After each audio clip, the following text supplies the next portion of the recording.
सपना पूरा करना चाहती हूँ। मैं पापा को दिखाऊंगी कि पापा की बेटी भी कुछ करके दिखा सकती है। मैं फौज में जाऊंगी पापा की तरह।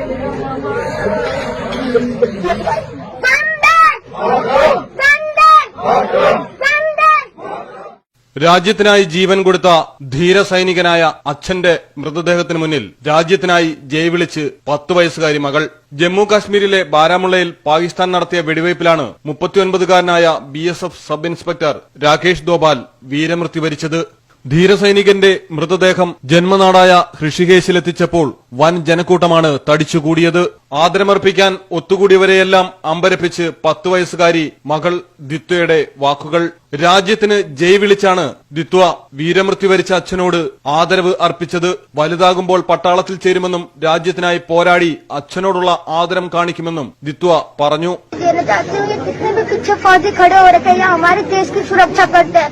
अब हमारे लिए उसके चक्कर में अपनी जान जोखिम में डाल के हमारे लिए रक्षा करते हैं। इसलिए मैं एक बार दोबारा बोलना चाहूंगी, वंदे मातरम, वंदे मातरम, वंदे मातरम, भारत माता की, भारत माता की, भारत माता की.